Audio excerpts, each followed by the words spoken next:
Tuhan. Terima kasih Bapa, di dalam nama Tuhan Yesus kami siap mendengarkan firman Tuhan. Haleluya. Amin. Silakan duduk jemaat Tuhan.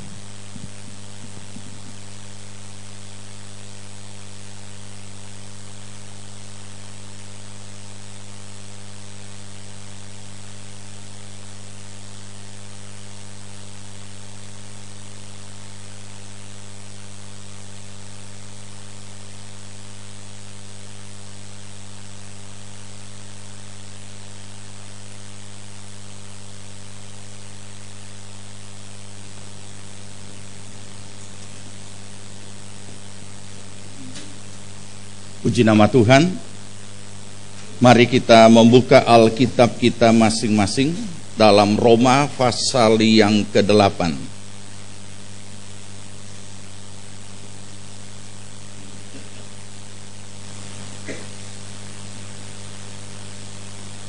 Roma pasal yang ke-8. Kita baca mulai ayat yang ke-5.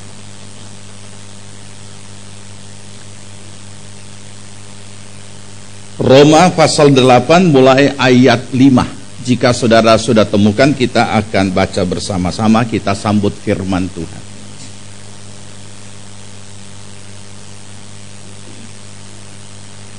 Ayat 5, mari kita baca. Sebab mereka yang hidup menurut daging memikirkan hal-hal yang dari daging. Mereka yang hidup menurut roh memikirkan hal-hal yang dari roh. Karena keinginan daging adalah maut, tetapi keinginan roh adalah hidup dan damai sejahtera. Sebab keinginan daging adalah perseteruan terhadap Allah, karena ia tidak takluk kepada hukum Allah. Hal ini memang tidak mungkin baginya. Mereka yang hidup dalam daging tidak mungkin berkenan kepada Allah. Tetapi kamu tidak hidup dalam daging, melainkan dalam roh. Jika memang roh Allah diam di dalam kamu. Tetapi jika orang tidak memiliki roh Kristus, ia bukan milik Kristus. Tetapi jika Kristus ada di dalam kamu, maka tubuh memang mati karena dosa, tapi roh adalah kehidupan oleh karena kebenaran. Dan jika roh Dia yang telah membangkitkan Yesus dari antara orang mati diam di dalam kamu, maka Ia yang telah membangkitkan Kristus Yesus dari antara orang mati akan menghidupkan juga tubuhmu yang fana itu oleh rohnya yang diam di dalam kamu. Jadi saudara-saudara, kita adalah orang berhutang, tetapi bukan kepada daging, supaya hidup menurut daging. Sebab jika kamu hidup menurut daging, kamu akan mati. Tetapi jika oleh roh kamu mematikan perbuatan-perbuatan tubuhmu, kamu akan hidup. Semua orang yang dipimpin roh Allah adalah anak Allah. Amin. Puji Tuhan. Silakan duduk, saudaraku yang dikasihi Tuhan. Kita masuki bahagian yang kedua dari hal hidup dalam kuasa Roh Kudus.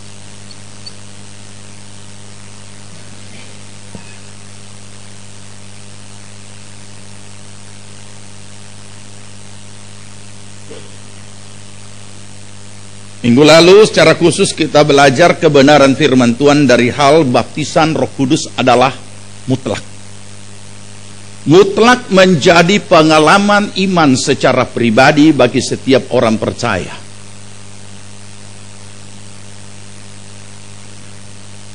Dari topik ini kita akan belajar tentang hidup oleh roh.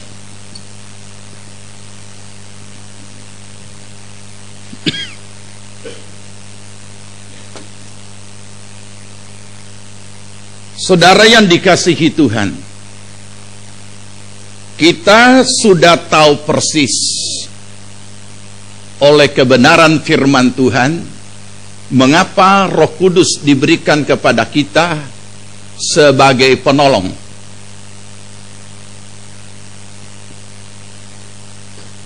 Kita tidak bicara soal kematian, orang mati, dan akhirat. Tidak. Kita berbicara mulai start kehidupan baru kita adalah setelah kita lahir baru, setelah kita menjadi orang percaya, dan mulailah saat itu kita menjalani hidup baru.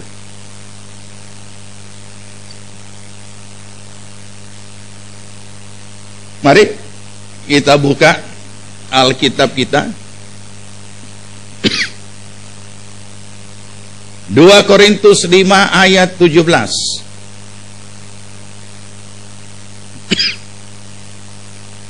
2 Korintus pasal 5 ayat 17. Saudara sudah temukan? Mari kita baca. Iya. Jadi siapa yang ada di dalam Kristus, ia adalah ciptaan baru. Yang lama sudah berlalu, sesungguhnya yang baru sudah datang. Oke. Yang lama di sini, apa yang lama itu? Manusia lama. Apa yang lama itu? Hidup kita, pribadi kita, diri kita bahkan sebelum menjadi orang percaya, sebelum mengenal Kristus dan sebelum terima Yesus adalah orang berdosa. Nanti sebentar kita baca ayatnya. Saya jelaskan dulu. Segala macam, bukan hanya dosa turunan, bukan hanya dosa yang diwariskan oleh Adam dan Hawa, sehingga Alkitab berkata semua manusia lahir dari dosa, dari sejak kandungan sudah berdosa, tetapi juga di dalam kehidupan kita hari-hari kita melakukan itu. Itu yang lalu. Dan sekarang kenapa dikatakan ciptaan baru? Karena oleh Yesus Kristus kita telah lahir baru. Jadi yang diawali dengan pertobatan, dan kita tahu bertobat kata aslinya metanoia, artinya berbalik arah 180 derajat. Jadi kalau dulu kita di sana di dalam dosa, sekarang dikatakan yang lama sudah berlalu, sekarang kita sudah lahir baru. Kita kembali kepada Allah. Nah, sudah lahir, sekarang jalanilah, karena sudah lahir baru, bukan cuma katakan baru lahir, tapi sudah lahir baru, sudah jadi ciptaan baru, sudah jadi manusia baru. Sekarang jalanilah hidup baru itu. Jalani itu hidup baru. Nah, di dalam menjalani hidup baru inilah yang dikatakan oleh firman Tuhan, hidup oleh iman. Ini mungkin sangat sederhana. Sederhana istilahnya, tapi banyak orang tidak memahami. Karena tidak memahami, tidak tahu, dan tidak memahami, maka mereka tidak melakukan. Padahal sederhana. Apa itu hidup oleh iman? Melakukan firman Allah dalam hidup kita sehari-hari supaya tidak melakukan dosa. Hanya itu. Ketika kita melakukan firman, maka kita tidak akan melakukan dosa. Ketika kita tidak melakukan firman, maka yang kita lakukan otomatis pasti dosa. Nah, hidup oleh iman, kenapa sulit dilaksanakan? Jadi hidup oleh iman itu bukan hanya berangan-angan ingin punya sesuatu kemudian diyakini, diimani, bukan. Itu tingkat yang paling rendah. Hidup menurut firman Tuhan, hidup melakukan firman. Tetapi ini seringkali gagal. Apa sebabnya gagal? Sebab hidup manusia dalam hidupnya sehari-hari secara umum itu dihandle oleh faktor jiwani.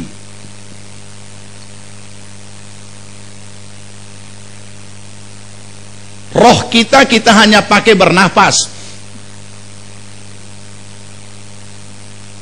Betapa dangkalnya pemahaman kita.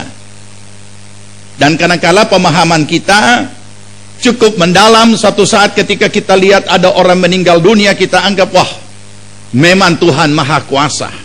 Hanya Tuhan yang memberikan kehidupan. Tapi ketika kita hidup, belum mati, justru kita tidak melakukan apa yang Tuhan kehendaki. Dan roh yang Tuhan berikan pada kita, bahkan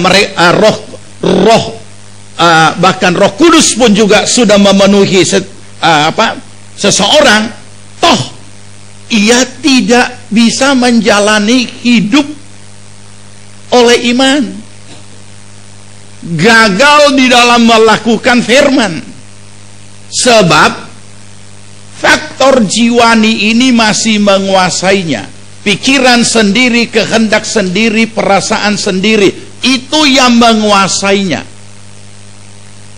Mari kita renungkan apa yang kita alami sehari-hari.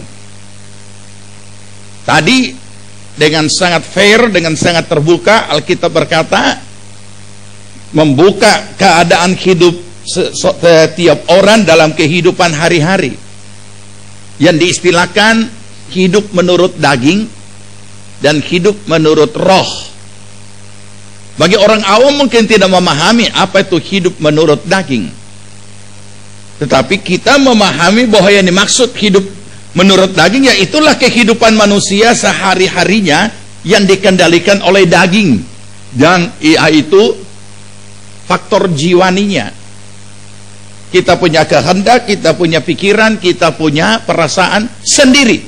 Ketika saudara dimaki atau di kata-katai kotor, saudara tersinggung. Itu lumrah. Nah, kemudian hidup menurut sesuai dengan unsur jiwani ini sangat terikat, mungkin bisa dikatakan saudara kembar dengan unsur logika. Saudara tidak bersalah tapi saudara difitnah, saudara marah, lumrah, logis. Saudara tidak mencuri, dibilang mencuri, saudara marah, logis. Semua yang logis ini kalau kita tidak ekstra hati-hati, semua yang logis ini adalah batu loncatan untuk berbuat dosa. Karena kita anggap logis. Pantas dia dipukul, bagaimana mulutnya itu. Nah, pantas orang tersinggung. Coba, siapa? Kamu tidak tersinggung kalau dimaki? Jangan dimaki, ditegur di hadapan orang saja, harga dirinya lebih tinggi daripada dia punya kualitas kerja. Dia berbuat kesalahan di pekerjaan, kemudian ditegur di muka orang, tersinggung. Jadi dia punya harga diri lebih tinggi daripada kualitas kerjanya. Saya jangan ditegur di muka umum. Kalau 4 mata boleh. Berapa harga dirimu sehingga harus 4 mata? Nah, orang juga nyaut. Nah, inilah. Jadi inilah kehidupan hari-hari. Ya. Selama ini masih logis, kita akan rekomendasikan apa yang dilakukan oleh faktor jiwani kita. Kita pasti akan mendukung. Sekalipun kita tidak sadari bahwa ini adalah selangkah lagi kita bisa celaka.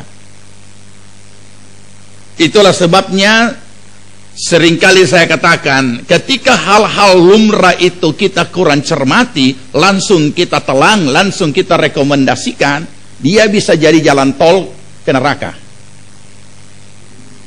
Dia bisa jadi jalan tol untuk iblis mencapai kita. Padahal tadinya tidak. Kenapa? Karena melalui rekomendasi yang kita berikan kepada faktor jiwani ini sama dengan kita membuka celah. Ini kita agak belajar agak dalam ya. Kita membuka celah. Nah, inilah yang menyebabkan ketika kita melihat orang yang kita anggap rohani sekalipun tidak berhasil hidup oleh iman, tidak berhasil melakukan firman Tuhan. Ini. Jadi jangan kita kecewa, jangan kita terkejut ketika kita melihat orang yang kita anggap lebih mengerti firman, justru dia tidak melakukan firman.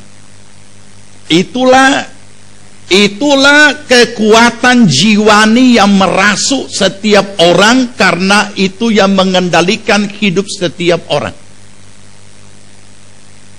Banyak orang tidak siap mental dan tidak siap iman.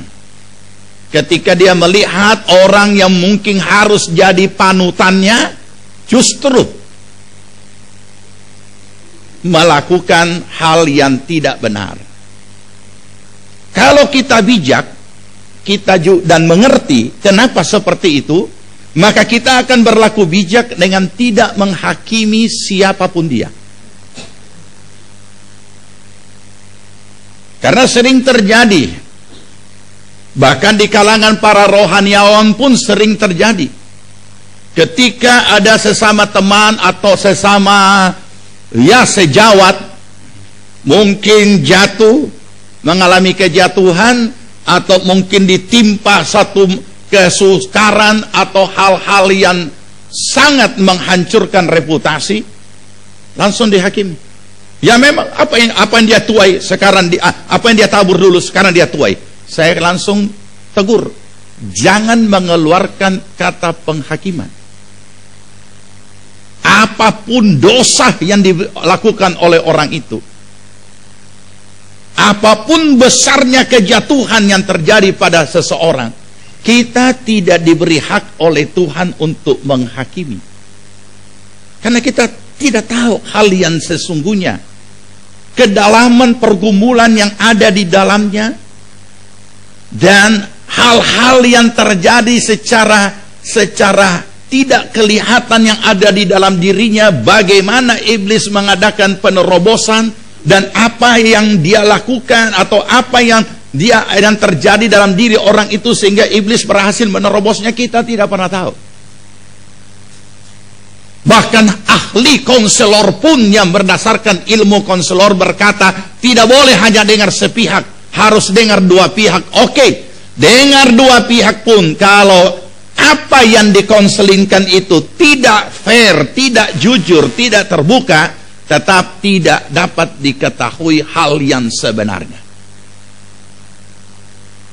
Itu hanya dibutuhkan marifat, karunia marifat, untuk dapat mengetahui apa yang sedang dipikirkan orang itu melalui karunia Roh Kudus. Di luar itu tidak ada. Nah, dengan demikian iblis telah berhasil membuat kita hidup bukan sebagai pemenang. Iblis telah berhasil membuat kita tidak hidup sejahtera. Kenapa, saudara? Kalau kita baca lebih lanjut tentang Roh Kudus, yang Yesus katakan, sejahtera aku berikan kepadamu, bukan seperti yang dunia ini berikan.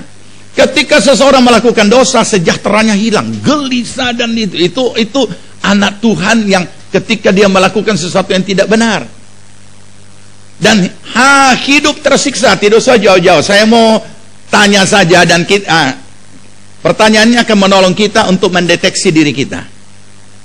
Ketika saudara diperhadapkan dengan firman Tuhan untuk dilakukan, apakah ada sukacita atau saudara merasa tertekan?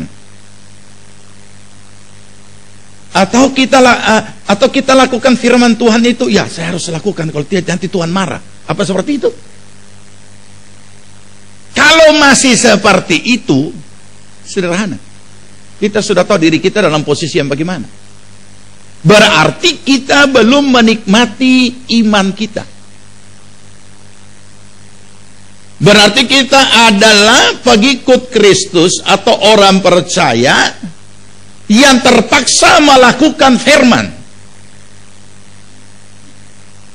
karena takut Tuhan pukul, karena takut Tuhan marah. Itu tidak ada gunanya, saudara. Saudara jadi orang percaya yang tersiksa. Padahal Tuhan menghendaki kita menikmati iman percaya kita dan hasilnya. Saudara merasa sangat tertekan, jadi harus berdoa, karena kalau tidak berdoa nanti Tuhan marah. Maka saudara pun berdoa. Untuk apa? Ya kan? Jadi doa dilakukan tidak dengan sukacita. Terus minta maaf, pertanyaan yang berikutnya kurang enak.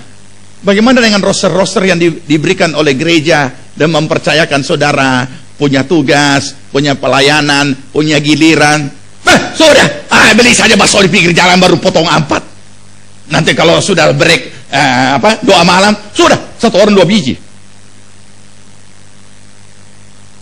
Atau puji Tuhan, ini giliran saya lagi. Oh, terima kasih Tuhan, ini petanda berkat.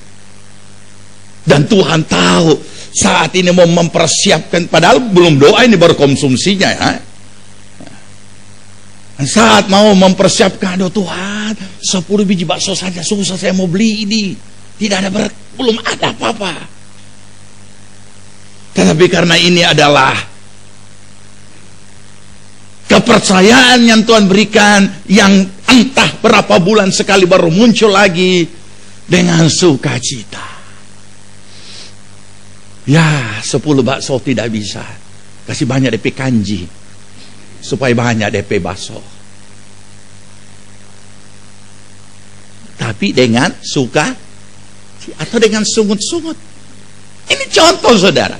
Kehadiran firman Allah dalam kehidupan kita, bagaimana kita meresponinya dengan sukacita dan sangat mencintainya untuk melakukan, ataukah ada satu tekanan yang menekan kita? Kalau masih ada satu tekanan yang menekan kita, kita tidak akan mampu melakukan. Nah, semua ketidakmampuan untuk hidup oleh iman disebabkan karena kita tidak hidup oleh roh.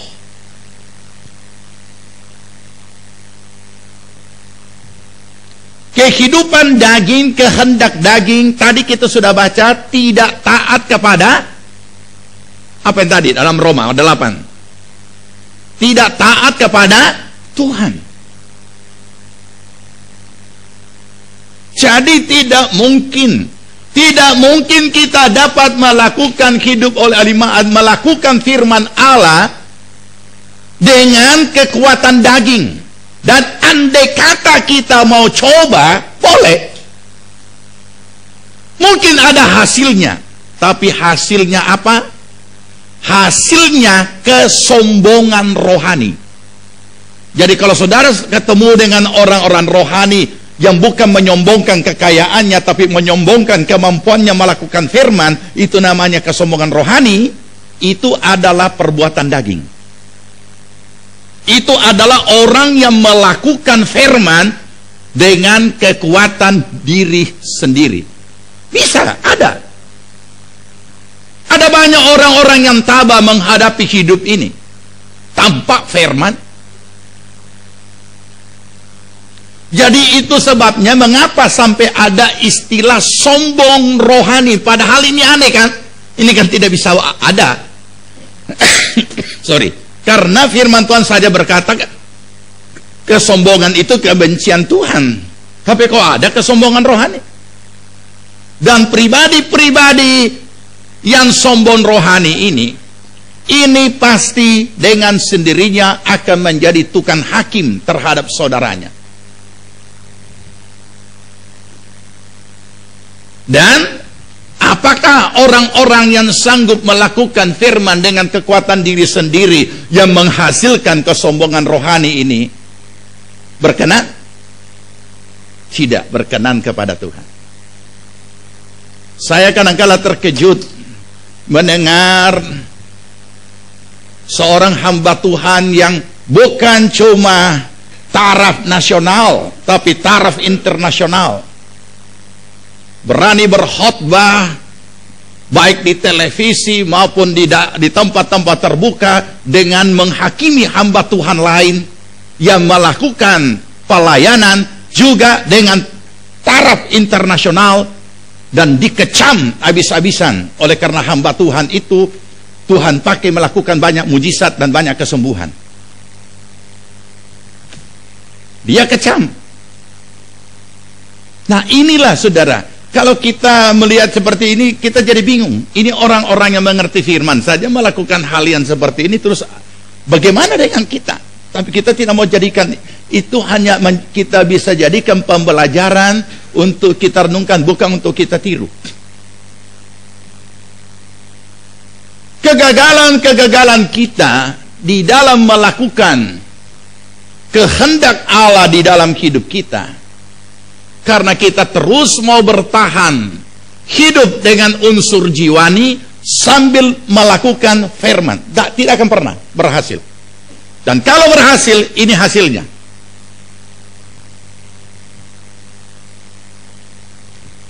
Sebelum saya menjadi orang percaya, saya sudah miliki ini. Tapi saya belum kenal Tuhan Yesus, saya belum kenal Yesus. Saya belum mengerti tentang ini. Apa yang saya sombongkan? Kebaikan-kebaikan yang saya miliki. Dan saya tidak butuh Tuhan, karena saya menganggap saya bukan orang berdosa. Dari kecil tidak pernah keluar kata kotor. Dan saya jalani itu dengan kekuatan diri sendiri. Jadi ketika menjadi orang percaya dan melihat orang yang sudah menjadi orang Kristen, kemudian melihat orang Kristen yang melakukan segala macam hal yang tidak benar, saya jadi risih. Saya pikir, kenapa jadi seperti ini? Kalau disilakan dulu saja masih kafir, bisa hidup benar, kenapa begitu jadi orang percaya jadi macam-macam? Hasilnya akan jadi seperti ini.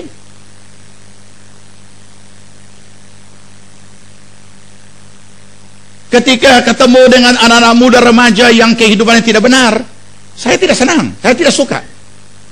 Apalagi kalau dia perempuan. Kenapa? Karena saya merasa saya remaja suci. Remaja loh, tidak gampang. Padahal saya belum kenal Kristus.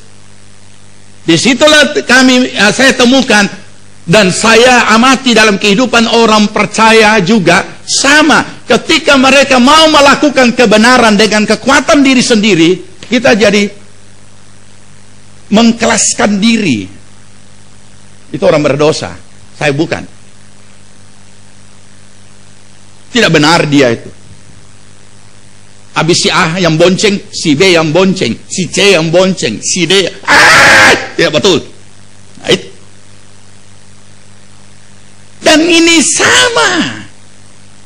sama terjadi juga dalam kehidupan kita. Ketika kita coba mau melakukan firman dengan kekuatan diri sendiri, dengan unsur jiwani kita, nampak ada hasilnya. Orang itu hidup kudus, orang itu benar, melakukan yang benar. Tetapi sekaligus kita menemukan orang ini tukang hakim. Tetapi ketika kita melakukan kehendak Tuhan adalah benar hidup oleh iman, maka kita menemukan ketidakberdayaan kita, karena dosa itu hanya satu langkah dari kita. Dan kita akan menemukan diri kita bahwa kita butuh penolong. Dan penolong itu adalah Roh Kudus. Dan Roh Kudus diberikan kepada kita supaya kita bisa hidup oleh Roh. Karena Roh Allah sudah menyatu dengan roh kita dan dia diam di dalam. Sayangnya dan anehnya, justru orang yang sudah diberikan Roh Kudus dan sudah ditandai dengan bahasa roh, justru dia tidak hidup oleh roh. Ini aneh, saudara. Bahasa rohnya muncul di dalam kebaktian. Wah, luar biasa, meriah. Begitu ada doa bersama, bahasa roh lagi. Begitu ada, tetapi kenapa dalam hidup sehari-hari tidak hidup oleh roh? Karena Roh Kudus diberikan kepada kita, dia sebagai apa? Roh penghibur, roh penolong. Terus saya mau tanya, ketika kita berdoa, apa yang Roh Kudus mau tolong? Apa yang Roh Kudus mau tolong kalau lagi berdoa? Apa yang mau tolong? Apa kelemahan berdoa? Lah, orang sedang berdoa, orang sedang hadirat Tuhan, Roh Kudus mau menolong apa? Makanya Roh Kudus hadir dan kehadirannya dinyatakan dalam bentuk manifestasi yang terjadi pada orang-orang yang hadir. Hanya manifestasi. Ada yang bernubuat, ada yang melihat penglihatan, ada yang ini karunia-karunia yang berfungsi di situ. Tetapi berapa lama kita berdoa, berapa lama kita ibadah, berapa lama kita menyembah Tuhan? Bisa 24 jam? Tidak kerja? Tidak masak? Nah mungkin kan kita tetap jalani hidup kita sehari-hari. Nah disinilah di dalam menjalani hidup sehari-hari inilah, disitulah kita hidup oleh Roh. Karena Roh Kudus sudah diberikan kepada kita dan Dia ada di dalam. Jangan Roh Kudus hanya kita munculkan melalui bahasa roh setiap hanya untuk ibadah. Bukan, Roh Kudus diberikan pada kita bukan hanya untuk ibadah. Justru dalam menjalani hidup sehari-hari, karena kita tahu kita akan menghadapi apa yang kita hadapi. Oh, banyak tantangan-tantangan, ada banyak realita-realita hidup yang kita hadapi, dan semua punya kemampuan untuk menggugurkan kita dari iman. Kita perlu ditolong.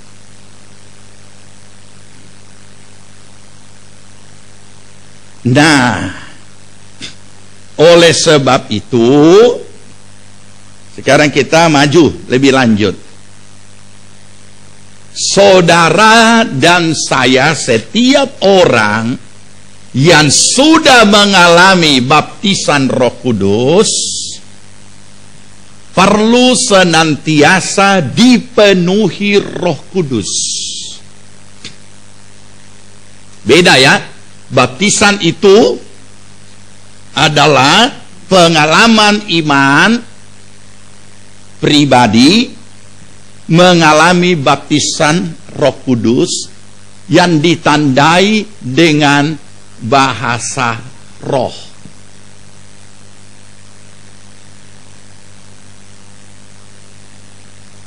Berarti kita menjalani kehidupan kita sudah punya bahasa komunikasi dengan Tuhan.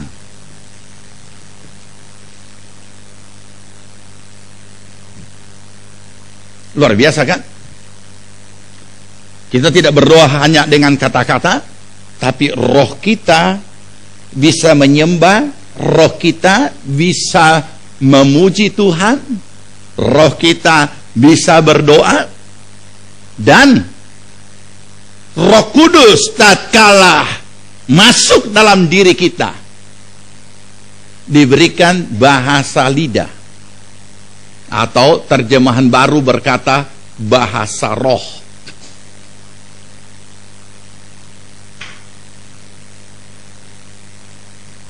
Supaya kehadiran Tuhan bisa kita nikmati secara real dan bisa kita rasakan. Rasa ini kan di tingkat jiwa. Jadi baik di tingkat jiwa maupun di tingkat roh, kita bisa menikmati dan bisa berkomunikasi dengan Tuhan. Nah, bagaimana supaya kita bisa penuh dengan roh? Karena dikatakan, hendaklah kamu penuh dengan roh, baru bisa menjalani hidup oleh roh.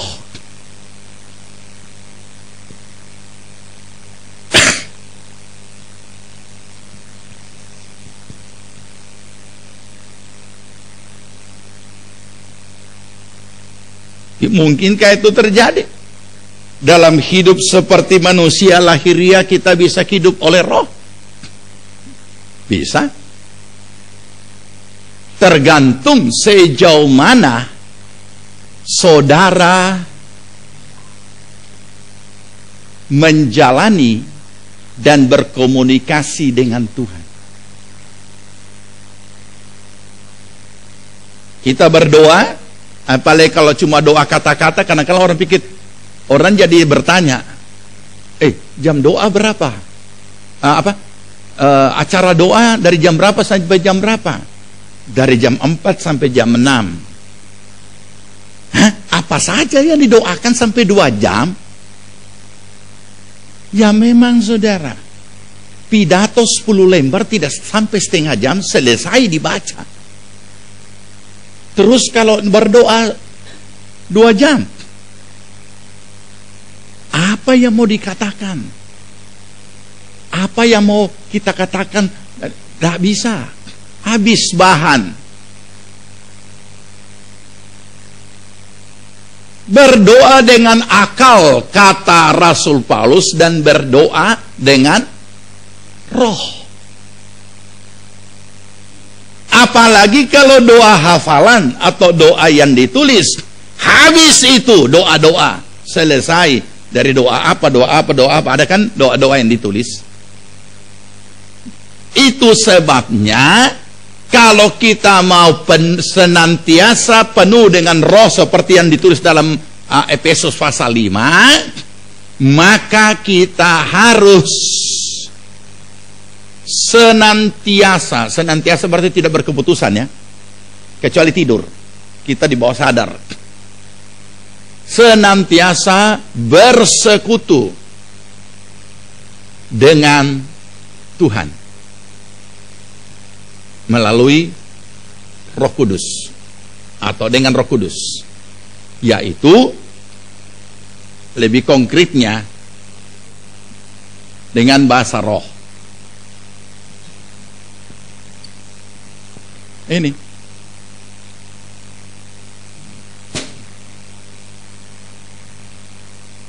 pertanyaannya, kenapa pribadi-pribadi yang sudah dibaptis Roh Kudus, sudah berbahasa roh, banyak yang tidak bisa hidup oleh roh? Itu pemberitaan gereja dan pengajaran gereja yang tidak tuntas. Karena cukup lama gereja kalangan kita ini atau denominasi kita ini hanya bisa berbahasa roh kalau sudah histeris menangis. Itu sebabnya Tuhan memulihkan gerejanya. Termasuk apa yang terjadi di negeri kita. Ketika tahun 1960 ada lawatan Roh Kudus yang dahsyat yang dikenal dengan lahirnya gerakan karismatik, yang kemudian diistilahkan dengan New Pentecost atau Pantekosta baru, maka Tuhan memulihkan tentang baptisan Roh Kudus dan bahasa roh. Tidak harus sampai puncak histeris baru keluar bahasa roh. Dan aneh, ketika Tuhan mengadakan pemulihan, membenahi cara berbahasa roh yang kacau balau selama ini, sehingga kebaktian selalu kayak pasar, ribut, rame, histeris. Justru yang paling menantang justru kalangan kita Pentakosta.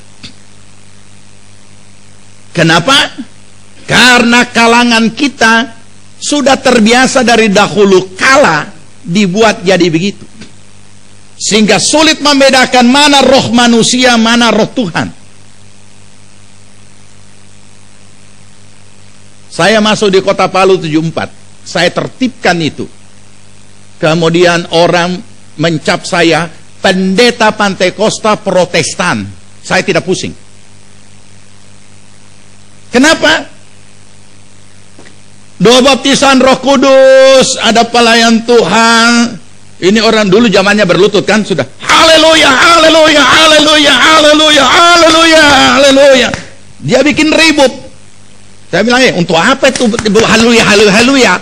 Bikin panas suasana. Roh Kudus tidak kasih panas. Dia adalah api. Untuk apa ini?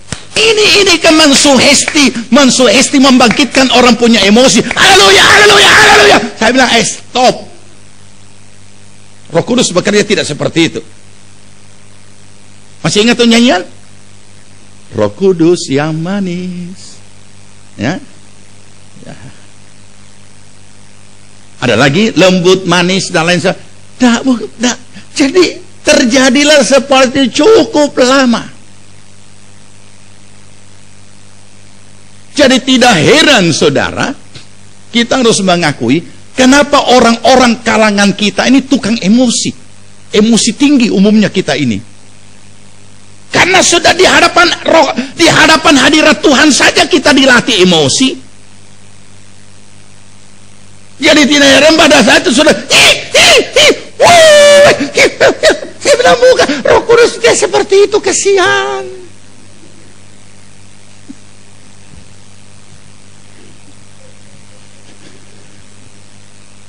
Saya masih ingat tuh remaja. Jadi banyak orang datang kebaktian di sini, dia Om, kenapa kita tidak pernah dengar ada orang menangis di GPPS ya? Saya bilang, masa tiap minggu mesti menangis? Ini menangislah.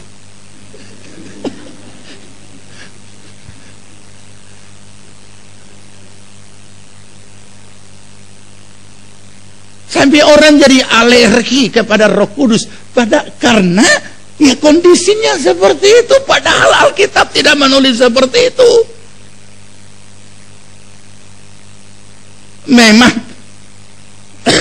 Memang pada saat Kisah Rasul pasal 2 ada yang melihat, mendengar, terheran-heran, tapi ada juga yang mencela mereka mabuk anggur. Makanya Petrus berkhotbah, mereka tidak mabuk, ini baru jam 9 pagi. Tapi tukang mabuk dia tangkap ini ayat. Ya, dia tangkap ini ayat. Oh, rupanya di Alkitab itu juga. Kalau Petrus bilang, ya, ini baru jam 9 pagi belum mabuk, oh berarti memang boleh mabuk asal di atas jam 9. Memang dasar tukang mabuk DP otak itu kerjanya di situ. Kalau tukang minum, berarti Alkitab juga merestui asal di atas jam 9. Bukan seperti itu. Sama dengan orang kalau tukang roh judi, biar sepeda motor lewat, dia baca DPDN dengan DP angka berde hitung. Kalangan kita menang, DP angka ganjil terakhir. Itu kalau roh judi. Hanya sama tukang judi itu, biar sepeda motor lewat apa saja. Datang gereja, nanti kalian lihat kita baku taruh DP angka ayat. Roh judi itu tukang judi masuk di gereja dia begitu juga. Saya pernah hadapin seperti itu. Mak lagi. Ya, baku taruh sebelum datang gereja, so baku taruh. Anda taruh ayat berapa? Berapa angkanya? Bukan ayat, bukan kitabnya, bukan Yesaya atau bukan DP angka itu. Yesaya 59 ayat atau 60. Nah, dia so baku taruh. Angka genap atau angka ganjil. Begitu bubar kebaktian, kalangan kan kita pegang ganjil, ngana pegang genap. Bayar kamar, tidak, so habis kita store di kolekte. Bayangkan uang judi juga di store di kolekte. Oke, kita kembali ke sini, ya. Jadi inilah yang namanya saja bahasa roh, berarti untuk kita bisa berkomunikasi. Jadi biasakannya bukan artinya jadi kebiasaan yang tidak berarti. Maksudnya kan saya maksudkan kata biasakan ini adalah supaya kita dapat berkomunikasi dengan Tuhan setiap saat kecuali di bawah sadar. Tapi tidak mungkin kita teriak, Ina berapa satu nih telur? Ya Allah, Masya Allah, bisa kurangin apa yang tidak mungkin kan? Orang bilang ini orang gila.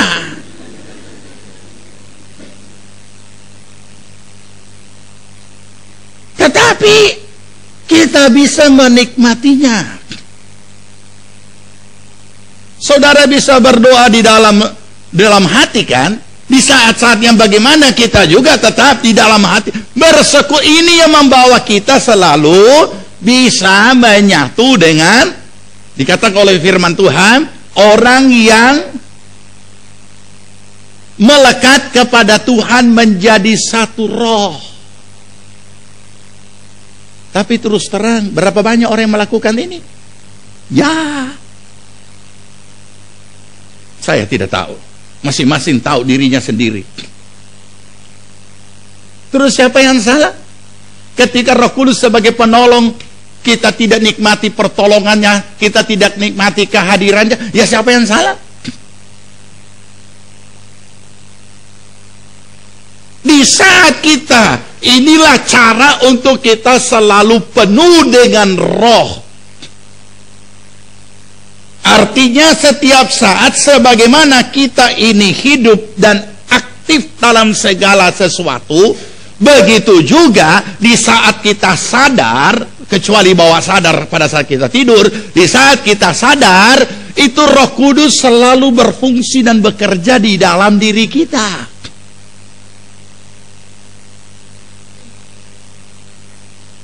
Saudara tahu, sudah seperti ini pun kita belum bisa mengatakan kita sudah jadi orang sakti yang steril dari dosa.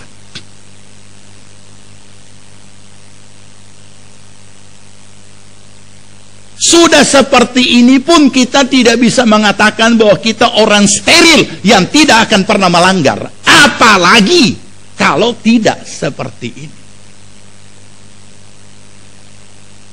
Ini unsur jiwani kita, pikiran sendiri, kehendak sendiri, dan perasaan sendiri yang mengendalikan seluruh tubuh kita untuk melakukan gerak hidup. Itu mudah sekali diterobos oleh iblis. Tidak usah jauh-jauh, saya bukan pembaca pikiran, tapi dari sekian banyak yang hadir ini, sekian ratus yang hadir, ada yang sementara duduk di tempat pikiran di tempat lain. Saya mau tanya saudara itu, kenapa bisa jadi seperti itu? Ada duduk dalam ibadah, dengar firman, tapi pikiran di tempat lain, jalan. Kenapa? Nah, ini menunjukkan kan? Nah, kalau kita sudah saya mungkin katakan melatih diri, mungkin kalau katakan biasa saudara nanti salah tangkap. Melatih diri seperti ini, senantiasa bersekutu dengan Tuhan dalam bahasa roh yang Roh Kudus sudah berikan pada kita, barulah kita bisa penuh dengan roh untuk bisa hidup oleh roh.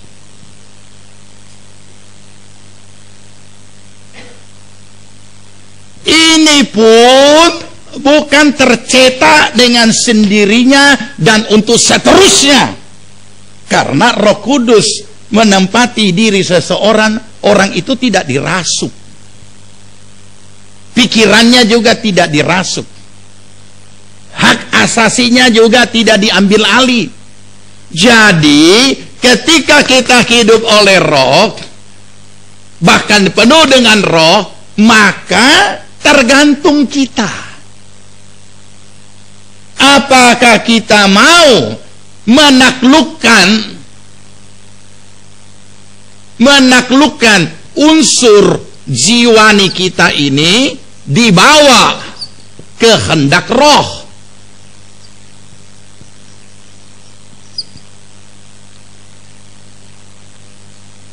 Dan ini kasus per kasus. Kita hidupkan, kita jalanikan kasus per kasus. Saya istilahkan saja kasus. Sekarang apa yang saya sedang alami? Sedang berkhotbah. Apa yang sedang saudara alami? Sedang duduk. Apapun yang kita sedang gerak hidup, apapun yang sedang kita kerjakan dan sedang terjadi pada diri kita, kita akan mengalami seperti ini. Karena setiap realita hidup yang kita hadapi dalam kehidupan kita, saya istilahkan ini adalah tantangan iman. Tantangan iman, bukan cuma pengalaman hidup.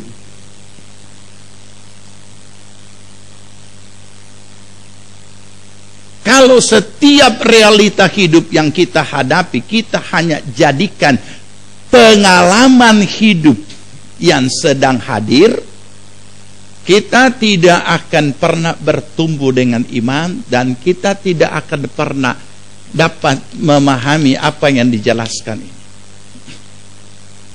Hasilnya adalah kita dipermain-mainkan dengan masalah hidup. Kenapa bisa dipermain-mainkan? Karena yang menghandle setiap realita adalah unsur jiwani. Dan sangat riskan untuk kita melakukan atau melawan kehendak Tuhan. Hidup oleh roh selalu melatih diri kita menaklukkan unsur jiwani di bawah kehendak roh.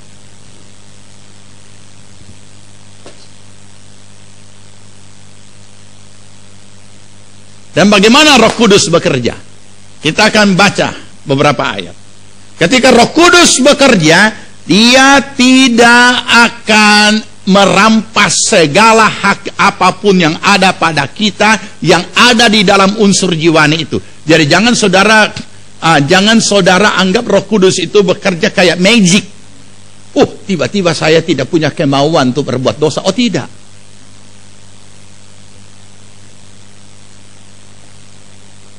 Atau saudara berpikir, Roh Kudus masuk, sesuai dengan doaku sudah dikabulkan Tuhan. Saya selalu berdoa, Tuhan matikan semua nafsu-nafsu dalam hidupku.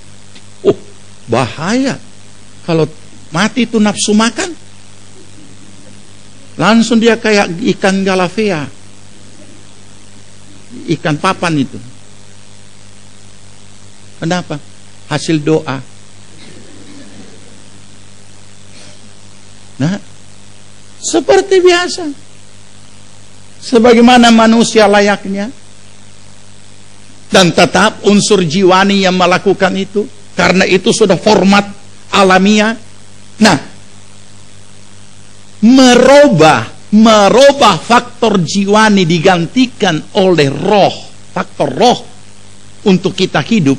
Ini pergumulan setiap hari, kasus per kasus. Jadi tidak tiba-tiba shit. Ini bukan Iron Man, bukan. Ya. Ini bukan film-film fiksi, bukan.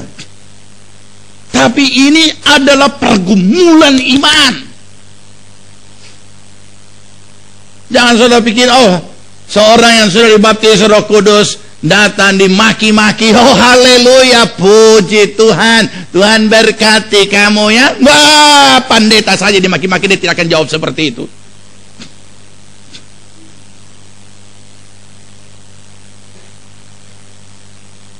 Bahkan kadang-kadang saudara akan terkejut ketika pendeta berkata, saya ini mantan preman. Mana bisa jadi hamba Tuhan, dia masih ingat DP mantan preman? Nggak bisa. Ya. Jadi adalah berkata, kalau ini sudah bertobat, tapi ini belum bertobat. Kenapa? Sebab itu dibaptis, ini ada di atas, tidak masuk terus dalam air. Jadi ini belum dikubur, ini masih di atas. Nggak ada cerita seperti itu. Ya, tapi kenapa bisa seperti itu? Ya karena memang ketika kita hidup, ini hidup oleh roh adalah pergumulan iman sepanjang umur hidup. Tetapi itu pergumulan yang sangat bernilai tinggi, bahkan tak terhingga nilainya, dan sangat mulia. Kenapa? Karena kita tahu bahwa itulah pembentukan karakter kita untuk menjadi seperti Kristus. Tidak jalan dengan sendirinya. Mereka, orang ini soti ada pahit, dimaki-maki, bahaya. Nah, coba saudara maki saya kalau saya tidak datangi saudara. Nah, kenapa? tetap masih ada unsur jiwani. Itu format dasarnya, format alamiahnya. Tetapi ketika faktor jiwani ini mau berfungsi, inilah yang dikerjakan oleh Roh Kudus. Kita baca dulu baru saya lanjut.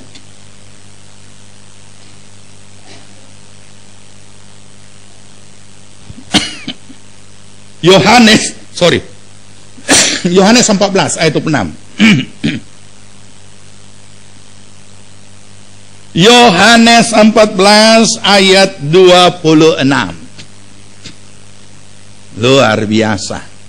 Nah, di sini kita lihat apa jembatannya untuk merubah, men-switch kehidupan yang dikendalikan unsur jiwani menjadi kehidupan yang dikendalikan oleh roh, atau hidup oleh roh.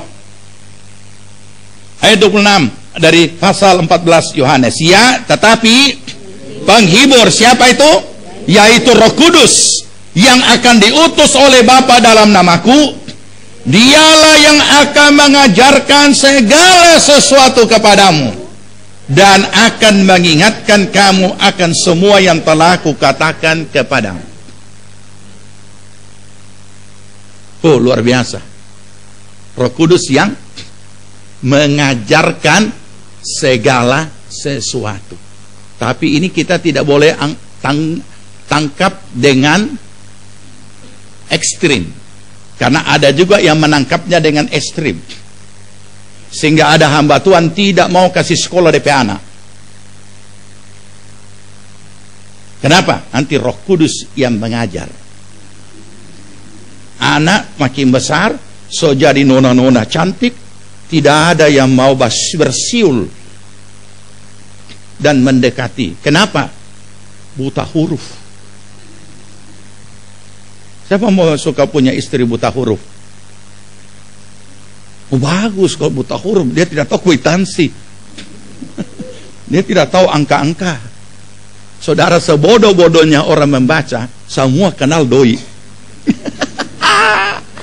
Tidak ada manusia di dunia sampai saking bodohnya dia tidak tahu kasih 100, belanja 600, pulang 400. Dia pasti tahu.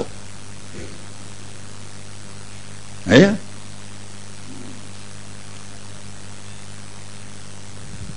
Roh Kudus mengajar segala sesuatu. Banyak ilmu bisa dipelajari di sekolah, tetapi ilmu untuk menyelesaikan setiap masalah dalam realita hidup kita tidak ada diajar di sekolah. Makanya kenapa sekarang itu sangat dikejar dan dibutuhkan, dan harga mahal. Para perusahaan-perusahaan, instansi-instansi kemudian mengadakan seminar-seminar motivasi, dan muncullah motivator-motivator yang membuat kita wow. Saudara tahu? Apakah motivator itu hanya belajar dari buku, belajar ilmu sosial, belajar ilmu filosofi, psikologi? Nah, itu hanya referensi supaya ia layak berdiri di hadapan umum. Tetapi setiap motivator ulung sudah diajar dengan peristiwa-peristiwa yang dia sudah pernah alami dan sudah pernah terjadi, ataupun belajar dari pengalaman orang. Karena ada dua pepatah bijak yang berkata, pengalaman adalah guru terbaik. Tetapi pepatah yang lebih bijak berkata, belajar dari pengalaman orang adalah lebih baik daripada peristiwa itu harus menimpa kita. Tidak ada seorang motivator yang berdiri di atas karena lulusan apa, tidak ada. Kalau kita pelajari latar belakang seseorang menjadi motivator, oleh karena peristiwa-peristiwa dahsyat yang pernah dia alami dalam hidupnya, dan itu mengubahnya untuk kemudian dia bagikan kepada yang lain. Sama dalam hidup kita. Motivator ulung kita bukan manusia. Karena motivator juga kadang-kala harus duduk mendengar motivator yang lain, karena dia juga sedang menghadapi problem yang dia tidak bisa selesaikan sendiri. Makanya kenapa Roh Kudus diutus untuk menolong kita dengan mengajarkan segala sesuatu. Ada, bukan berarti kita tinggalkan yang lainnya dan tidak usah sekolah, tidak usah belajar dan sebagainya. Itu pengetahuan. Tapi peranan Roh Kudus dalam diri kita, berikan keleluasaan penuh. Saya boleh bersaksi dan membagikan, bukan untuk kehebatan, tapi justru menyaksikan ini untuk kehebatan Roh Kudus. Saya tidak punya banyak kesempatan belajar musik. Dan saya buta, tidak bisa nyanyi, tidak tahu not. Jadi saudara tahu, saya jadi anggota paduan suara di gerejaku tanpa tahu baca not. Tapi karena saya punya pemimpin paduan suara, cara mengajarnya cara bodoh-bodoh, jadi semua orang bodoh bisa pintar. Saudara tahu, di dalam ilmu paduan suara tidak boleh seorang dirigen itu, tidak boleh. Tapi justru karena dia punya cara ngajar cara bodoh-bodoh, maka dia, kenapa dia begitu? Karena dia juga tidak pernah belajar. Jadi tidak tahu kalau tidak boleh perjalanan tidak boleh seperti ini. Karena cara dulu juga seperti itu. Saya mulai tahu do, re, mi dan lain sebagainya. Saya penasaran. Waktu sudah sekolah Alkitab, saya juga tidak dapat banyak apa-apa. Kenapa? Karena tidak ada guru. Pas di lettingnya saya, tidak ada guru musik. Aduh cilaka, tidak ada guru musik. Jadi modal yang dimiliki hanya apa? Hanya apa yang diajarkan juga musik secara bodoh-bodoh. Kenapa secara bodoh-bodoh? Ya, karena memang juga cuma sampai begitu. Langsung instan, pegang gitar, sana begini. Jadi itu om ngajar saya, tindis serupa kaki ayam. Ya, tindis, karena begini. Mana menyanyi? Segala puji. Jadi saya hanya main dia apa namanya, ini C atau D atau satu kres, saya tidak tahu karena tidak diajar. Yang penting sostar itu lagu. Segala puji syukur hanya bagimu Tuhan. Dia pindah. Di mana? Oh ini tidak sama. Oh pindah. Dia pindah, saya ikut pindah. Dia pindah, saya ikut pindah. Dia pindah, saya ikut pindah. Sampai bisa. Cuma begitu saja. Tetapi Roh Kudus itu mengajar segala sesuatu. Pada akhirnya belajar dan belajar, dengar dan dengar, dan ada penuntutan untuk melakukan itu. Di zaman tahun sekian 60-an itu musik Hawaiian. Saya juga tidak belajar Hawaiian. Saya lihat ini opa, aduh bagus dia bermain. Opa berangkat, saya duduk, saya main. Oh, begini. Mulai berupa orang menangis. Itu musik Hawaiian kan begitu kan? Lama-lama jadi. Saya tidak pernah sekolah arsitek. Tapi ketika masuk di kota ini, harus bangun pastori. Saya gambar, selesai jam 3 pagi. Jam 7 kebaktian, gambar bangunan sudah selesai.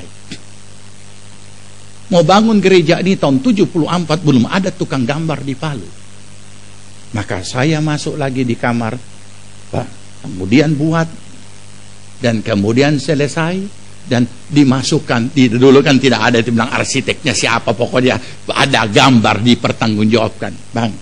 Dan ini gedung so jadi saksi jadi 40 tahun.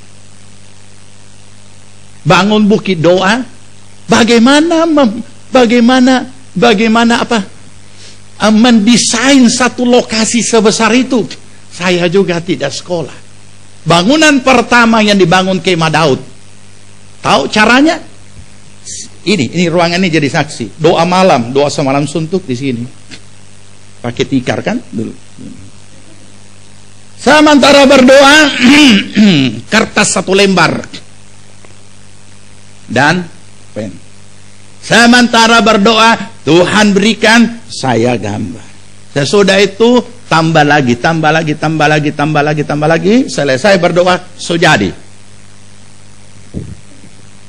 Itu bisa membuktikan kan? Roh Kudus bisa mengajar segala sesuatu. Kamu dengan cara bodoh-bodoh, bagaimana bangunan segi 8 ini mau bikin dia punya bumbungan? Nah, ada ponakan saya dia yang sekolah itu. Jadi sesudah itu mulai bikin dengan cara bodoh-bodoh karena tidak belajar. Bagaimana membuat satu atap ke titik 0 sampai bebannya jadi 0? Harus cari. Tidak belajar. Ternyata mula-mula salah. Bagaimana nih ini hubungan melengket begini. Dia mau melengket di mana? Taruh satu tempat untuk melengket. Begitu dibikin dia punya yang satu kayu untuk tempat menopan. Besarnya 0,5 kubik. Ini tidak betul ini. Ternyata begitu satu beban lari ke sana dan satu beban lari ke sini, maka dia ketemulah titik 0, tidak ada beban. Ya kan? Gampang kan? Coba. Oke. Berdiri lurus. Contoh, ini ilmu beban. Berdiri lurus ya. Kalau saya sandar begini, dia topan, saya tidak. Berat kan? Berapa lama bertahan? Tetapi coba miring sama saya ya. Coba miring sama saya. Nah, bertopang. Sandar sama saya. Miring. Saya juga begini. Baku miring. Sama-sama miring. Ada beban? Tidak ada. Dia bawa tuh sini. Padahal saya tidak belajar. Siapa yang kasih tahu? Ada Kudus. Terima kasih. Yang aneh lagi, di staf kami di pusat ada insinyur, tapi proyek membangun 5 lantai saya tangani. Bukan proyek membangun, proyek mendesain 5 lantai interior saya bangun, saya lakukan. Dari mana? Ada tukang interior datang, dia pusing. Setiap kali mengajukan gambar saya tolak, bukan begini. Begitu, ini baru-baru datang. Dia mendesain gereja kita bagian luarnya. Saya sudah desain bagian dalam, desain format dasarnya, bentuk dasarnya. Dia mendesain dia punya struktural dan kemudian juga bagian depan. Nanti minggu depan saya perlihatkan, luar biasa, bagus sekali. Itu yang cukup lama dengan saya. Selalu kami pakai suami istri. Dia juga hamba Tuhan, dia juga pengusaha. Tidak belajar. Jadi Roh Kudus bisa mengajar kita segala sesuatu. Ada karunia hikmat yang Tuhan bisa, Roh Kudus bisa berikan. Sehingga kita tidak bisa dibodohi begitu gampang dan lain sebagainya. Bicara apa? Bicara bisnis, Roh Kudus mengajar. Bicara politik, Roh Kudus mengajar. Bicara bangunan, Roh Kudus mengajar. Bicara apa saja, kalau kita mengandalkan Roh Kudus. Kalau kita tidak mengandalkan, tidak bisa. Tidak ada apa-apanya. Kita akan kerja sendiri.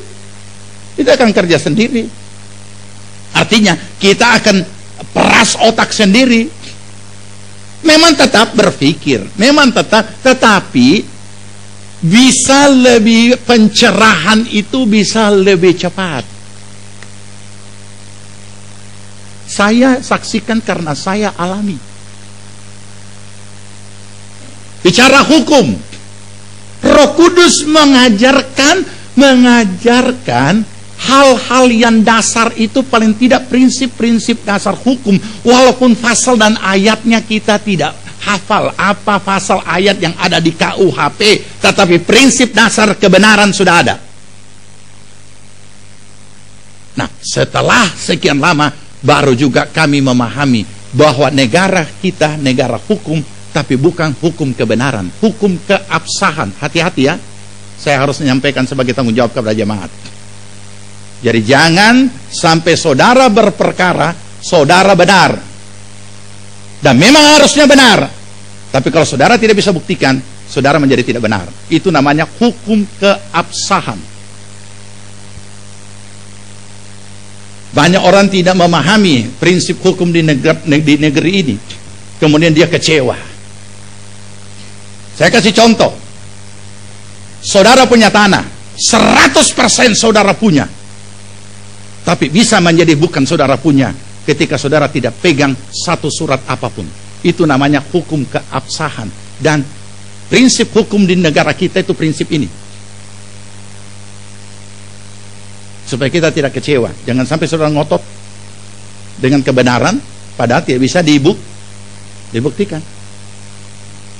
Begitu saya tahu, oh ini, maka sekarang semua dokumen saudara harus punya. Makanya saya selalu katakan, jangan anggap enteng apa yang namanya administrasi, manajemen administrasi. Dokumen itu nyawa. Saya katakan nyawa kedua. Nyawa pertama yang Tuhan berikan, nyawa kedua itu dokumen apa saja, entah itu KTP, entah itu SIM, entah itu apa, pokoknya nyawa. Nyawa ketiga doi. Ya, saudara pergi ke sesuatu tempat, tiba-tiba kehilangan, kecurian. Saya pernah mengalami itu. Habis semua, tinggal pakaian di badan. Apa pakaian di badan? Waktu itu zamannya kalau tidur pakai kimono. Bangun, saya punya koper, baru saya kasih pindah nih 1 malam, besok balik.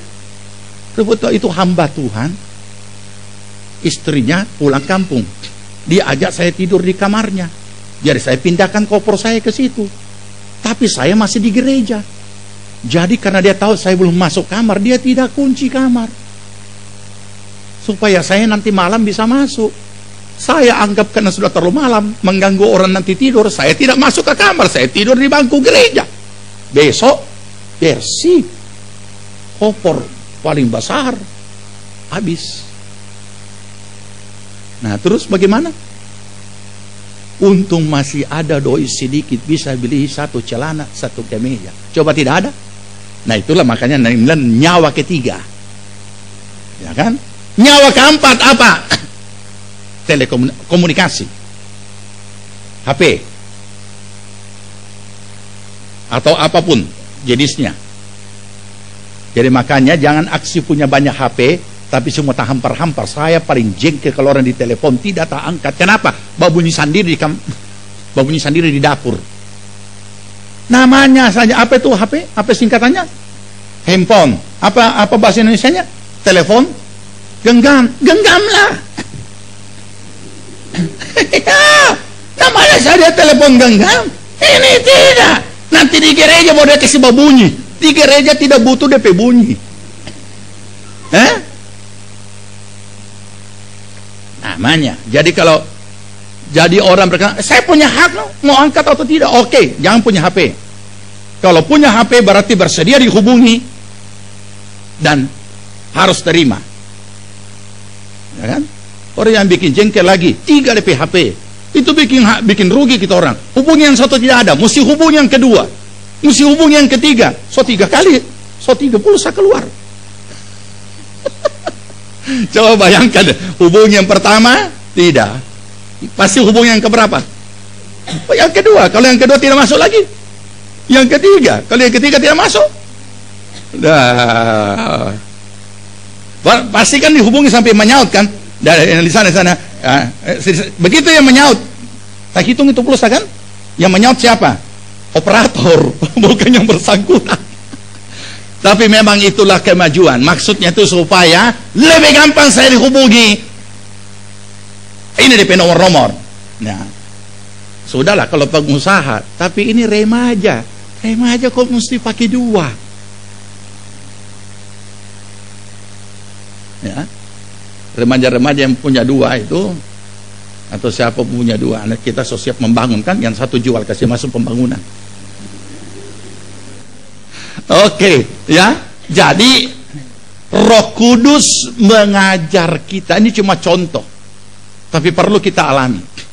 Bagaimana kita begitu bergantung dan begitu mengandalkan, dan berikan kesempatan Roh Kudus berfungsi. Sederhana, taklukkan semua unsur jiwani, mengajar dan segala sesuatu. Kemudian mengingatkan apa tadi? Firman yang telah kamu dengar. Nah, ini yang membuat kita bisa hidup oleh Roh. Makanya saya katakan kasus per kasus, dan terus diperbaharui. Nanti kita baca sebentar terakhir itu ayat. Kasus per kasus. Ada orang yang lolos dari satu peristiwa, tapi peristiwa berikutnya dia tidak lolos. Peristiwa pertama yang dihadapi mungkin tentang kesabaran, lolos dia. Tapi peristiwa yang lain lagi, bukan tentang kesabaran, tentang keuangan, jatuh di situ. Jadi itu sebabnya kenapa dikatakan hendaklah kamu penuh dengan Roh. Ini untuk menghadapi setiap realita-realita yang berbagai macam bentuk peristiwanya, supaya kita lolos.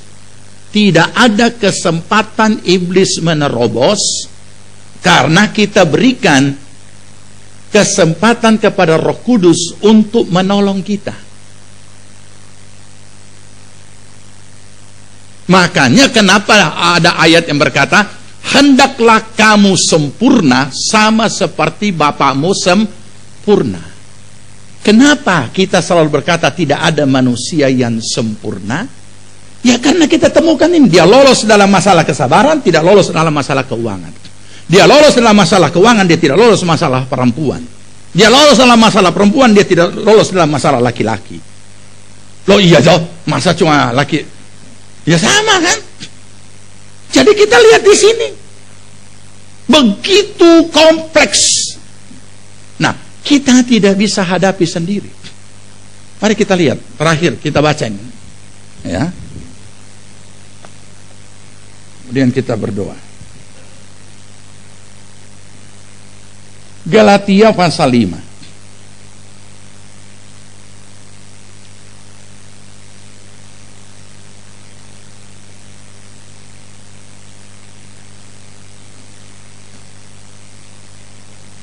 Galatia pasal yang kelima.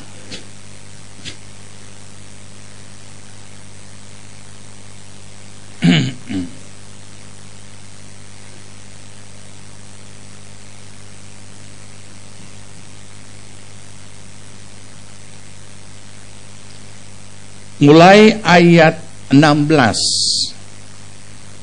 Di situ ada perikop hidup menurut daging atau roh.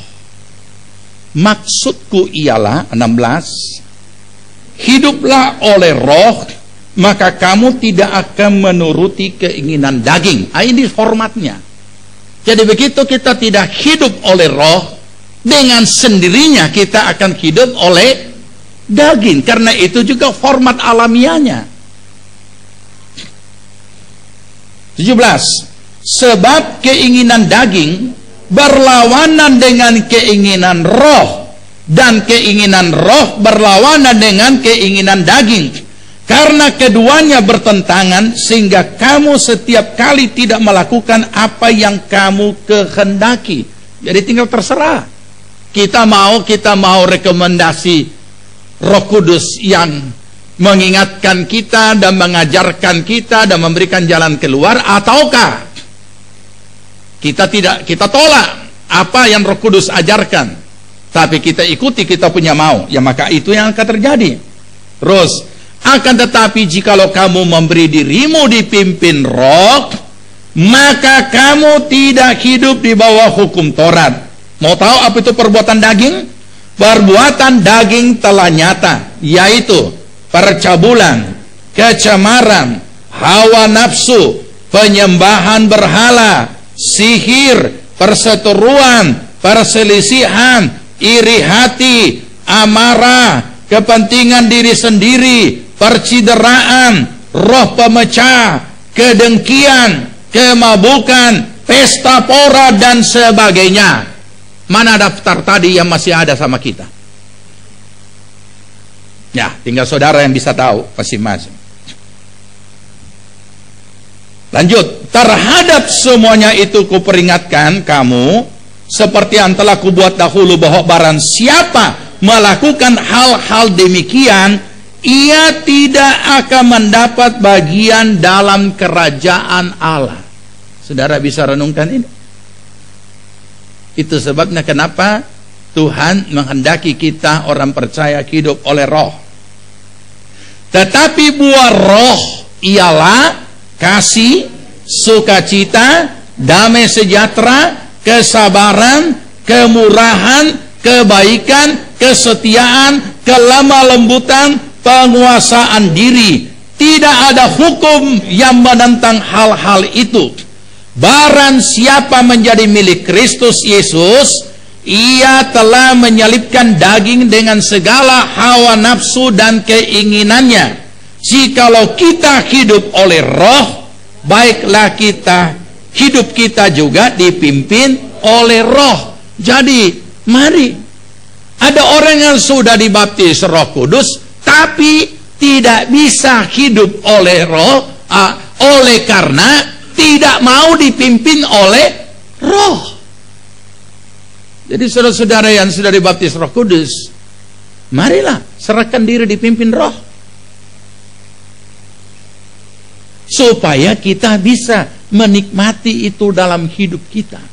Dan kita akan menemukan bahwa kita jadi orang yang hidup dalam kuasa roh, bukan kuasa kekuatan diri kita, tetapi penyerahan diri kita kepada kehendak Roh Kudus.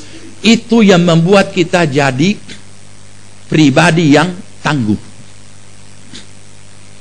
hidup dalam kuasa Roh Kudus. Jadi semua kembali kepada kita.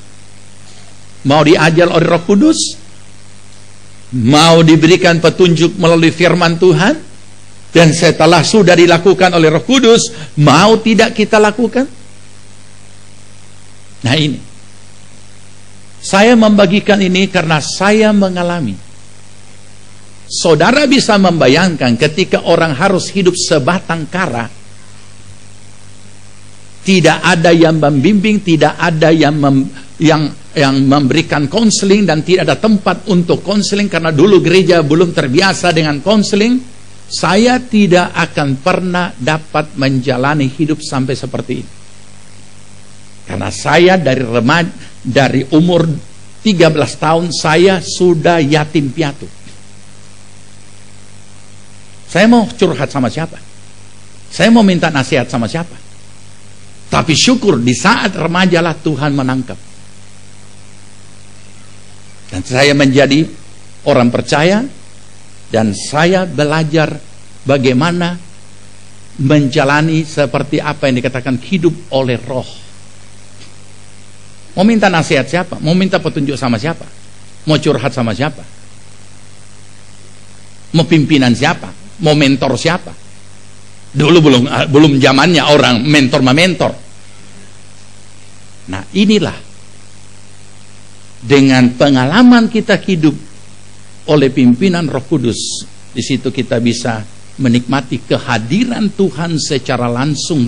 Kita cuma bukan imani, bisa merasakannya.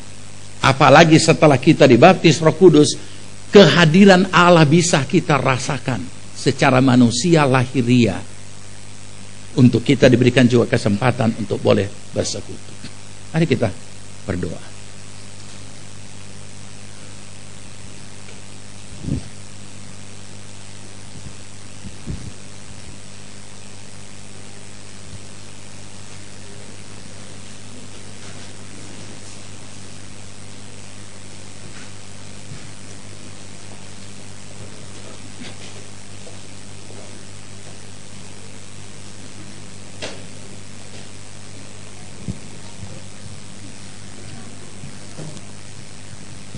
Kita sama-sama bangkit berdiri. Kita serahkan segenap kehidupan kita kepada Tuhan. Kita bersyukur bahwa Tuhan mengutus rohnya untuk menjadi penolong bagi kita, tinggal di dalam diri kita, dan kita boleh nikmati kehadirannya dan kekuatan kuasanya. Datang penuhiku. Kita nyanyikan pujian tadi, kornya saja. Datang penuhiku,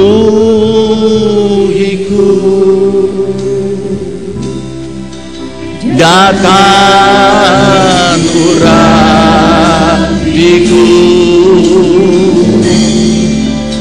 datang segarkanku.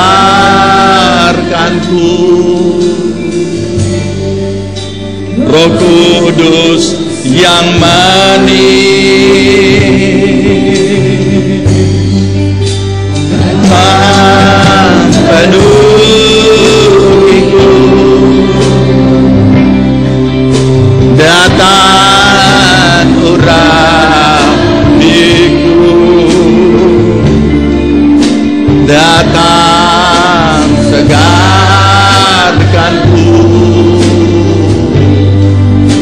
Roh Kudus yang manis, datang penuhiku,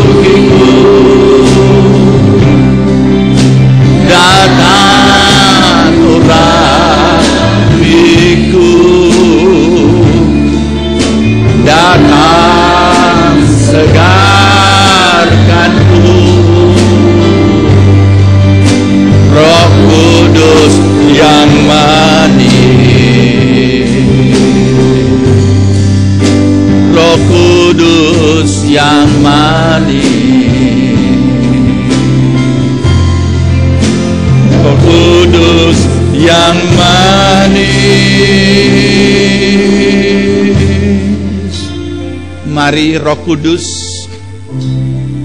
Engkau yang senantiasa ada dan hadir dalam hidup kami, terus berkarya membentuk setiap karakter kami seturut dengan kehendak Bapa di sorga, sampai kami bisa menjadi serupa dan segambar dengan Kristus Yesus. Terima kasih Roh Kudus untuk kehadiran-Mu, pertolongan-Mu, dan mengajarkan kami segala sesuatu. Terima kasih untuk pertolongan-Mu, mengingatkan kami akan segala firman Tuhan yang sudah kami dengar. Terima kasih untuk kekuatan dan kemampuan yang Kau berikan bagi kami dalam menolong kami di saat kami lemah dan tak berdaya. Terima kasih untuk karya-Mu Roh Kudus. Tiliklah segala keberadaan kami. Biarlah dengan kami belajar dari firman-Mu, kami mau melatih diri kami hidup oleh roh. Kami boleh memiliki pengalaman iman bersama dengan Roh Kudus setiap saat, kasus per kasus apapun yang sedang kami alami, realita hidup macam apapun. Kami tidak mau dipermainkan oleh masalah. Kami mau menjadi pemenang. Tolonglah Roh Kudus, Engkau bekerja. Tilik setiap jemaat-Mu yang hadir saat ini. Jika Engkau menemukan ada banyak yang tidak berdaya menghadapi masalah-masalah, mari Tuhan Roh Kudus menolong. Dan biarlah setiap pribadi juga boleh menyerahkan dan menaklukkan diri kepada kehendak Roh Kudus. Terima kasih Tuhan. Kami mengucap syukur. Terima kasih Roh Kudus karena Engkau diutus untuk tinggal bersama dengan kami selama-lamanya, bahkan di dalam diri kami. Biarlah Engkau menyatakan ini di dalam hidup kami sehari-hari. Kehadiran-Mu boleh secara nyata kami rasakan, kami alami, kami nikmati, sehingga kami boleh hidup berkemenangan. Kami boleh menjadi pribadi-pribadi yang tangguh, pribadi-pribadi yang memuliakan Tuhan dimanapun kami berada, bukan dengan kekuatan diri kami sendiri, bukan untuk kepujian diri kami, tetapi semua karena karya-Mu sebagai penolong yang menolong kami dalam kelemahan. Terima kasih Tuhan. Terima kasih, terpujilah nama Tuhan. Berkati seluruh jemaatmu, Engkau tilik setiap keadaan mereka, dan Engkau menjamah setiap mereka. Pembelaan Tuhan atas setiap jemaat, daripada segala ronrongan kuasa si jahat iblis, apapun bentuknya, dari manapun datangnya. Di dalam nama Tuhan Yesus Kristus, kami ikat, patahkan, hancurkan semuanya oleh kuasa darah Tuhan Yesus. Dan di dalam nama Tuhan Yesus, biarlah pertolongan Tuhan turun atas setiap pribadi. Pertolongan Tuhan dan perlindungan pembelaan Tuhan atas kami semua. Terima kasih Bapa. Kami mengucap syukur. Sebelum kami akhiri ibadah kami mau menyatakan kasih kami dengan apa yang akan kami persembahkan. Kuduskan hati dan pikiran kami Tuhan, agar apa yang kami persembahkan kami lakukan dari hati yang mengasihi Tuhan, sehingga kami diberkati Tuhan. Di dalam nama Tuhan Yesus Kristus. Amin. Silakan duduk jemaat Tuhan yang dikasihi Tuhan. Kita bawa persembahan kita pada Tuhan. Kita nyanyikan segala puji syukur bagi Tuhan.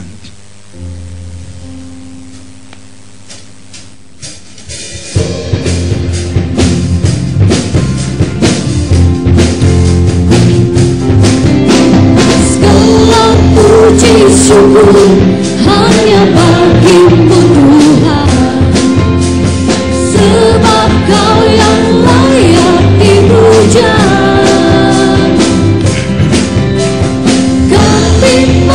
Bersorak tinggikan namamu. Haleluya. Segala puji syukur hanya bagimu Tuhan, sebab Kau yang layak dipuja. Amin. Bersorak tinggikan namamu.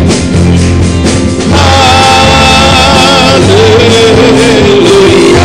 Soraklah haleluya. Soraklah haleluya. Soraklah haleluya. Haleluya.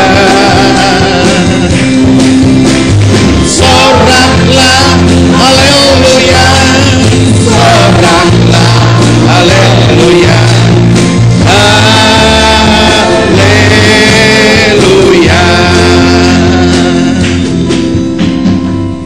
Puji nama Tuhan. Sebelum kita pulang, kita akan doakan anak kekasih kita, Febianti Darmanto dan Saudara Bertan, yang hari ini kita akan doakan bersama untuk persiapan pernikahan mereka.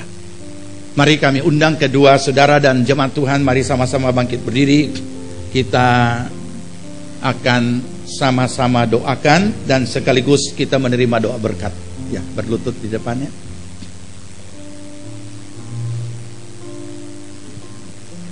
Ya, berlutut sini, kita doakan. Ya. Kehadapan hadirat-Mu kami bersyukur Tuhan, ketika Engkau menyatakan kasih-Mu dan menanamkan di dalam hati mereka, dan mereka boleh saling mengasihi, dan mereka mau melaksanakan apa yang menjadi kehendak-Mu untuk melanjutkan perjalanan hidup mereka ke dalam satu pernikahan yang kudus. Maka saat ini kami seluruh jemaat mendoakan saudara kekasih kami Bertan dan Feby. Tuhan, Engkau kiranya tolong segala apa yang sudah Tuhan kerjakan di dalam hati mereka dapat terwujud, terlaksana dalam pernikahan yang kudus. Tuhan menyertai, Tuhan melindungi akan perjalanan ini sampai masa pernikahan, dan semuanya terwujud dan seturut kehendak-Mu. Biarlah semua berada dalam perlindungan Tuhan. Kedua belah pihak keluarga yang Tuhan persiapkan, semuanya Tuhan atur sehingga semuanya dapat melaksanakan kerinduan hati mereka sesuai kehendak. Segala pekerjaan kuasa si jahat yang mau mengganggu hubungan mereka, di dalam nama Tuhan Yesus Kristus kami ikat, patahkan, hancurkan semuanya. Dan di dalam nama Tuhan Yesus biarlah pertolongan, perlindungan Tuhan atas kalian berdua. Terpujilah nama Tuhan. Jemaat Tuhan yang dikasihi Tuhan, terimalah berkat damai sejahtera dari Tuhan Yesus Kristus. Kecintaan Allah Bapa dan dalam persekutuan Roh yang Kudus adalah kiranya tinggal menyertai kita sekalian. Dibuatnya kita hidup bijaksana, sehingga berhasillah segala apa yang kita kerjakan sampai berkelimpahan dari sekarang sampai Tuhan Yesus datang kembali. Amin. Puji Tuhan, jemaat bersatu teduh sejenak. Ya, selamat ya Tuhan. Ya,